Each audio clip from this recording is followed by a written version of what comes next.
MIM శాసనసభాపక్ష నేత అక్బరుద్దీన్ ఓవైసీ సంచలన వ్యాఖ్యలు చేశారు. కొంతమంది మా బ్రదర్స్ ను జైలుకు పంపించాలని చూస్తున్నారని అన్నారు. జైల్లో వైద్యం పేరుతో స్లో పాయిజన్ ఇచ్చి మమ్మల్ని హత్య చేస్తారనిపిస్తోందని కామెంట్ చేశారు. పాతబస్తీ ఎంఐఎం సమావేశంలో అక్బరుద్దీన్ ఈ కామెంట్స్ చేశారు. असदुद्दीन ओवैसी अकबरुद्दीन ओवैसी को भी जेल में डालकर दवाखाने को बताने के नाम पर गोली मार दी जाए, नहीं मालूम। मुझे उम्मीद है कि ऐसा नहीं होगा, लेकिन फिर भी नहीं मालूम। मुझे यकीन है कि नहीं होगा, लेकिन फिर भी नहीं मालूम।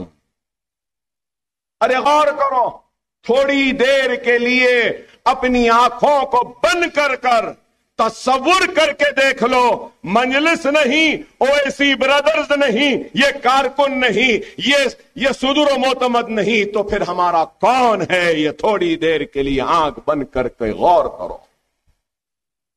अरे ये बहुत बड़ी ताकत है, ये बहुत बड़ी कुव्वत है, ये बहुत बड़ी हिम्मत है, जिसका नाम मजलिस इत्तेहादुल मुस्लिमीन है।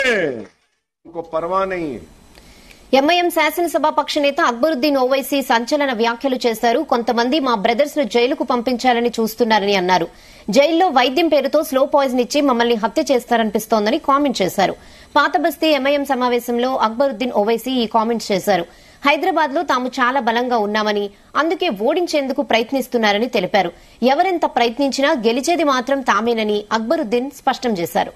ఇదే విషయంపై మరిన్ని updates crime bureau chief Raviteja అందిస్తారు. రవితేజ, ప్రతి ఎన్నికల సందర్భంగా ఓవైసీ బ్రదర్స్ ఏదో రకమైనటువంటి భావోద్వేగాలని రెచ్చగొట్టే విధంగా ఏదో రకమైనటువంటి అంశం క్రియేట్ చేసి దాని ద్వారా ఒకే వర్గానికి చెందినటువంటి వ్యక్తుల ఓట్ల ప్రయత్నానికి తీవ్రంగా కృషి చేస్తూ ఉంటారు. ప్రతి ఎన్నికల సందర్భంగా ఏదో ఒక రకమైనటువంటి కాంట్రవర్షియల్ స్టేట్మెంట్ ఇచ్చి మళ్ళీ ఎంఐఎం పార్టీనే గెలిపించుకోండి అని ఒక విధంగా ఈ చీప్ ట్రిక్స్ ని ప్లే చేస్తూ ఉంటారనేది మాత్రం తీవ్ర విమర్శల పాలవుతా ఉన్నారు ఎంఐఎం నాయకులు. తాజాగా అక్బరుద్దీన్ ఓవైసీ చంద్రాయణగుట్ట ఎమ్మెల్యే నిన్న ఎన్నికల ప్రచారంలో భాగంగా ఒక వేదిక పైన తాను ఇచ్చినటువంటి స్టేట్మెంట్ ఇప్పుడు తెలంగాణ వ్యాప్తంగా దుమారం రేగుతా ఉంది. ఓవైసీ బ్రదర్స్ ని మట్టుబెట్టే ప్రయత్నం చేస్తా ఉన్నారు కొంతమంది దుండగులు. మా బ్రదర్స్ ని జైలుకు పంపాలని, జైల్లో వైద్యం పేరుతో ప్రైవేట్ హాస్పిటల్ కి తరలింపు తర్వాత స్లో పాయిజన్ ఇవ్వాలని, బుల్లెట్ తో కాల్చేటువంటి ప్రయత్నాలు చేస్తా ఉన్నారని, హైదరాబాద్ లో ఎంఐఎం బలంగా ఉంది, దేశవ్యాప్తంగా విస్తరించబోతా ఉన్నాము, దేశవ్యాప్తంగా అనేక చోట్ల కూడా ఎన్నికల్లో సిద్ధపడి ఉన్నాము, అనేక చోట్ల గెలిచినటువంటి రికార్డు కూడా ఎంఐఎం పార్టీకి ఉంది, అలాంటి బలంగా ఉన్నటువంటి పార్టీని మట్టుబెట్టేటువంటి ప్రయత్నాలు చేస్తా ఉన్నారు, ఎంఐఎం ని పూర్తి స్థాయిలో అనగదొక్కేటువంటి ప్రయత్నాలు చేస్తా ఉన్నారు, మమ్మల్ని ఓడించేటువంటి ప్రయత్నం హైదరాబాద్ లో జరుగుతోంది. ఎవరు ఎన్ని ప్రయత్నాలు చేసినా చివరికి గెలిచేది మేమే, ఎంఐఎంఏ, ఓవైసీ బ్రదర్సే అంటూ కూడా ఇచ్చినటువంటి స్టేట్మెంట్ ఒక్కసారిగా దుమారం రేగుతా ఉంది. స్లో పాయిజన్ ఇచ్చి కొంతమంది కుట్ర చేస్తా ఉన్నారని, జైల్లో పెట్టి కొంతమంది కుట్ర చేస్తా ఉన్నారని, గతంలో అక్బరుద్దీన్ పై అటాక్ చేసిన విధంగానే బుల్లెట్ తో మమ్మల్ని చంపే ప్రయత్నం చేస్తా ఉన్నారు, కాల్పులు జరిపి మమ్మల్ని మట్టుబెట్టేటువంటి ప్రయత్నాలు చేస్తా ఉన్నారు. ఎన్ని ప్రయత్నాలు చేసినా గెలిచేది మేమే, నిలబడేది మేమే, దేశవ్యాప్తంగా ఎంఐఎం అనుకున్నటువంటి సంకల్పంతోనే ముందుకు పోతుంది అంటూ మాత్రం ఇచ్చినటువంటి స్టేట్మెంట్ ఇప్పుడు దుమారంగా మారుతుంది. రాజకీయపరమైనటువంటి అంశాలు దీంట్లో కూడుకొని ఉండడంతో ఇప్పటికే ఓల్డ్ సిటీలో కొంత ఆ వర్గానికి చెందినటువంటి వారే ఎంఐఎం విసుకెత్తిపోవడము, ఈ ఎంఐఎం వల్ల ఓల్డ్ సిటీ అభివృద్ధి జరగదు, కొత్త పార్టీకి కొత్త నాయకులకు ఈసారి ఓటు వేసి వారి ద్వారా డెవలప్ చేసుకునేటువంటి ఆలోచనలో ఆ వర్గానికి చెందినటువంటి ఓటర్లు ఉన్నట్టుగా కూడా సమాచారం అందుతుంది. ప్రతిసారి ఎన్నికల ముందు ఈ రకమైనటువంటి స్టేట్మెంట్స్ ఇచ్చి రెచ్చగొట్టి మళ్ళీ ఏదైనా శాంతి భద్రతల అంశాన్ని క్రియేట్ చేసి దాని ద్వారా ఎంఐఎంఏ బెటర్ అంటూ కూడా ఒక ఆలోచనకు వచ్చి తిరిగి తమ నాయకులనే గెలిపించుకోవాలని ఒక ఆలోచనతో ఉండే విధంగానే ఇద్దరు సోదరులు ఈ రకమైనటువంటి ఇష్యూస్ ని ప్రతిసారి రేజ్ చేసుకుంటూ వస్తా ఉంటున్నారు.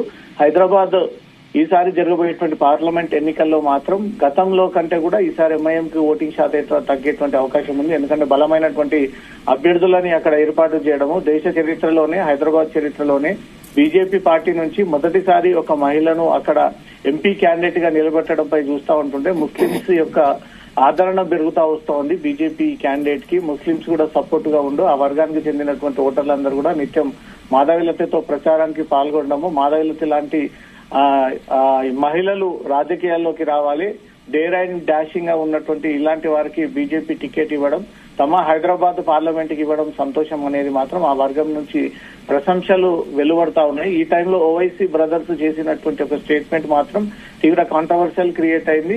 మళ్ళీ రాజకీయాలు ఓల్డ్ సిటీలో ఎంఐఎం తరఫున గెలవాలి, ఎంఐఎంఏ గెలవాలంటూ కూడా ఏదైతే వీళ్ళు చేస్తున్నటువంటి ట్రిక్స్ అన్ని కూడా ఆ వర్గానికి చెందినటువంటి ఓటర్లకు అర్థమయ్యాయి. కాబట్టి ఈ ఓటింగ్ ఎలా ఉండబోతా ఉంది, ఎలా నమోదు కాబోతా ఉంది, అనుకున్న దానికంటే మాత్రం ఈసారి ఎంఐఎం కి ఓటింగ్ శాతం తగ్గేటువంటి అవకాశాలు ఉన్నాయి. ఒకవేళ నిజంగానే ఇద్దరి బ్రదర్స్ ని మట్టుబెట్టేటువంటి ప్రయత్నం చేసినా, ఆ రెక్కి చేసినా, అనుమానాలున్నా పోలీసులకు ఫిర్యాదులు అందియకుండా, పోలీసులకు కంప్లైంట్ చేయకుండా సొంత స్టేట్మెంట్ ఇచ్చి వీళ్ళు ఓటర్లని డైవర్ట్ చేసి మళ్ళీ తిరిగి ఎంఐఎం అధికారంలోకి వచ్చేటువంటి ప్రయత్నంలో భాగంగా చేస్తున్నటువంటి స్టేట్మెంట్స్ అంటూ మాత్రం రాజకీయ విశ్లేషకులు అదే అంటా ఉన్నారు. ప్రస్తుతం ఇతర పార్టీకి చెందినటువంటి ఎంపీ అభ్యర్థులు కూడా అదే వాదిస్తా ఉన్నారు. కాబట్టి ఇప్పుడు ఈ స్టేట్మెంట్ అయితే దేశవ్యాప్తంగా దుమారం రేగుతా ఉంది. దీనిపైన ఇతర పార్టీ నాయకులు ఎలా స్పందిస్తారనేది చూడాలి. Rehana. Okay Raviteja, thanks for the updates.